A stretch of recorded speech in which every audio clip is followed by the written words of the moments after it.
I was going to do a blog post tonight, and I think I'm getting a little bit spoiled doing audio, even though I have to write out a blog post, and I should be writing out my thoughts ahead of time on a podcast. It's getting to the point where it's a little bit easier just to jump in here and start yapping. So I'm going to keep it short and sweet tonight. I've only got a couple of points, and then I'm going to bounce and get on with my weekend. Welcome to episode 4 of the AudioRising podcast from AudioRising.com.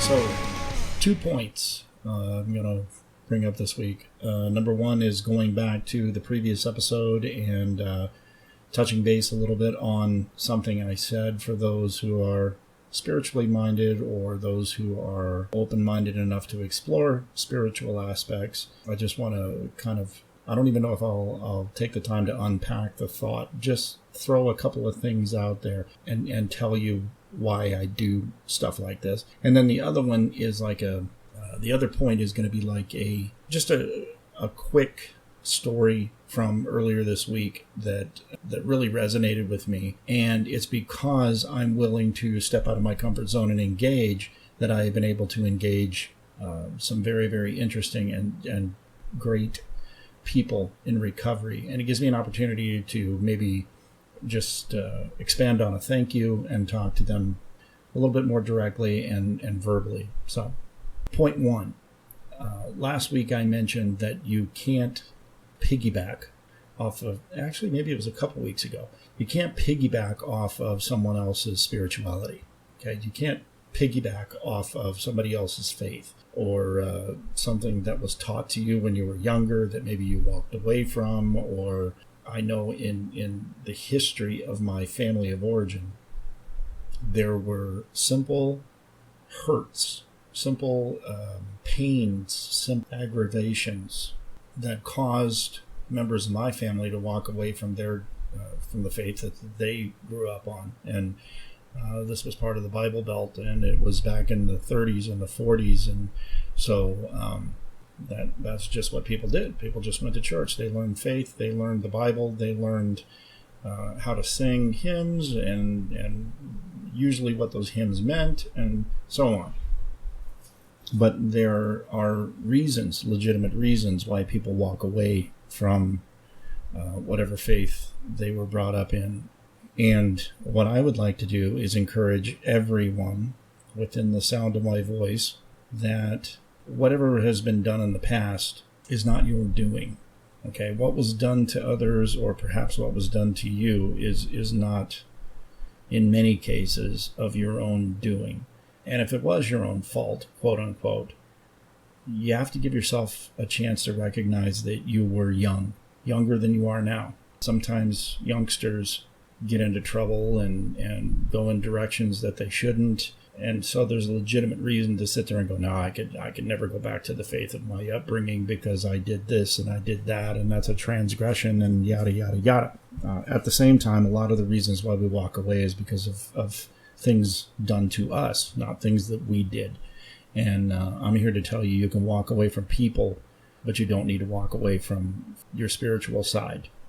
And I would just say again that I know people that don't necessarily agree with everything that their faith brings to the table, because it might be money, or it might be rules, or it might be a set of guidelines to enter the hierarchy of a church, or whatever the case may be.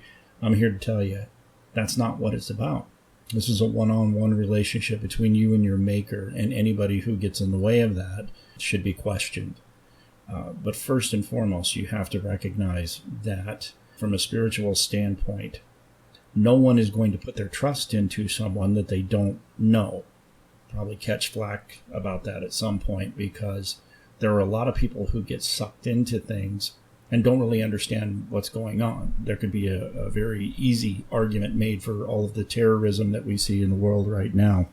And I've seen in-depth reports and stuff on People going around and asking these religious zealots, supposedly, when really all they are is just terrorists, hey, why are you doing this? What does your faith say about this, about that? 9 times out of 10, they can't even tell you.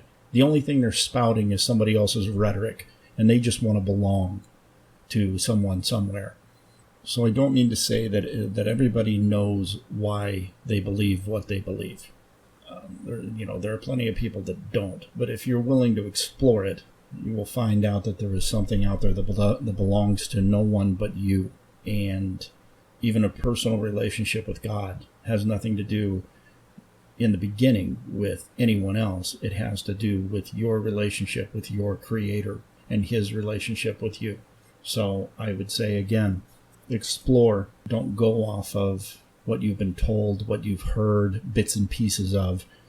Do your own exploring. Do your own research. There are a lot of people in recovery that use a higher power, and a lot of them use themselves. And, if that works for you, more power to you. I know for myself, I can't think of anyone more dangerous to put in charge of my life than me. Because, quite honestly, I've been doing that.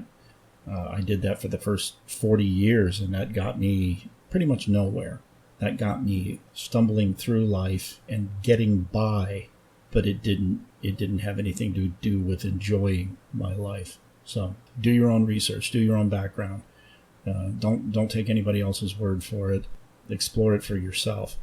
And I will go into what that meant to me a little bit later on. Now for my second point. I was driving our company truck up to get it serviced. And when I took the current job I have, not quite 3 years ago, on the job description it said that I had to be a driver. And this is a box truck. It's just a shade under what you would need a CDL, commercial license for.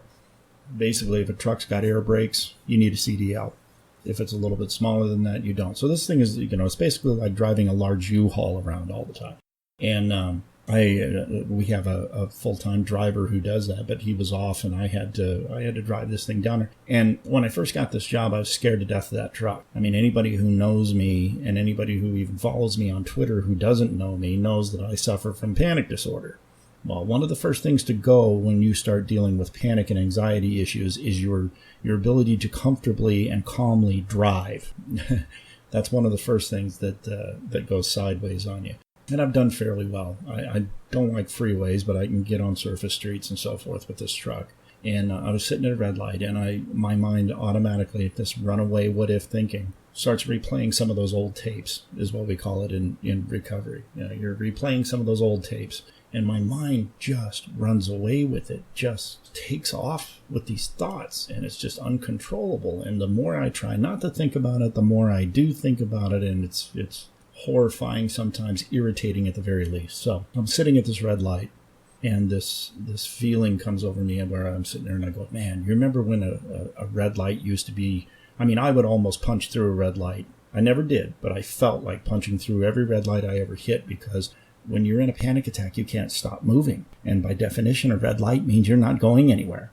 So that becomes a huge issue. And I'm sitting here, I'm going, wow, man, it's a good thing that doesn't happen anymore. So what happens? I immediately start feeling that panic. And the amazing thing was, and this has never happened before, and I'm not saying that it's some revelation to me or that it's an epiphany of any kind, but I started seeing in my mind the profile icons for all the people I've talked to about panic and alcoholism and all this stuff and PTSD and all these things. I started seeing the Twitter icons for all those people in my head, and that's surviving my past. That's, and I don't mean that as part of a sentence, at surviving my past. He knows who I'm talking about. At the worry games. At red tape residue. At beyond ADHD. It's actually at beyond _ ADHD. Brittany at a_sober_blog. At back from the ledge. At Karen 12 Steps. All these people that I've talked to, or I've been impressed by their blog, or I've been impressed by something they said on there, all these things started flashing through my mind, and immediately I felt less alone. I knew right then that there were a half dozen people who I've never laid eyes on who understood exactly what that feeling was. And I got into a conversation with Lisa at the Worry Games on Twitter, and made a comment on one of her blog posts, and I said, here's something that happened to me, and immediately she knew what I was talking about, and even posted back on Twitter, I know what you're talking about. So anyway, to all those people and many more that I can't recall to mind right now, but I'll get to every one of you eventually. Thank you. Thank you for a brief moment, because of your work on social media. A guy sitting at 35th Avenue in McDowell at a red light in a huge truck felt a little more comfort than he had in the past. And it all comes from the fact that interacting with you guys, I know that you know where I'm coming from. I know that you've got a similar background to mine, and it's not trying to explain to a loved one or a coworker or anybody like that, hey, here's what a panic attack's like. I don't have to explain it. I don't have to go into some long, and it's not anybody's fault, but you all know as well as I do that when you try to explain this stuff, people look at you not like you're crazy, not like a deer in headlights. They want it to click in their minds, and they want to understand what that feels like, but they simply can't because they haven't been there. And you guys have. So I'm going to quit rattling and sign off for the night, and keep those prayers and well wishes coming, because Audio Fiction, The Wrong Armor, is going to be posting here pretty soon. And then I'm going to start hitting people up on Twitter and Facebook about using your pipes, getting some volunteers going to help me with this, because I always do all kinds of goofy voices and stuff around the house or at work or whatever. And when I sit down and try and put them to actual use, it's more difficult than it looks. And I can't do female voices for squat. So if you're listening to this and you'd like to volunteer to do a few lines, I know for a fact that these can be recorded on your phone and they come out sounding great. So this is like literally recording your voice on your phone with dialogue that I provide, and shooting it to me in a email file, and I incorporate it in there. And I've tried it just off the cuff with a couple of friends already, and I'm telling you, it works, and it's freaking awesome. So I'm going to put this together, and I'm not going to jerk around about it anymore. And just by putting it out there and having 2 or 3 people go, hey, dude, get this going, it's pushing me. And it's pushing me in a good way, not being pushed in directions I don't want to go, being pushed in directions I want to go and I'm too fearful of. So I'll keep hitting you up about that, but don't hesitate. If you hear this and you want to get involved, shoot me an email, direct message me, hit me on Twitter. You can email me if you just want to get an idea of what I'm talking about. You can email me at audiorising@gmail.com at any time. And I'll get back to you. I promise I'll get back to you, because guess what? There ain't enough people listening to me to overload my inbox. Trust me. So, love you guys. See you soon in one form or another. And have a good weekend. Introduction music by Iommi, featuring Tony Iommi and Glenn Hughes. The song, Grace. Sound effects and background music by Freesound and Incompetech.com. This is a production of AudioRising.com 2016.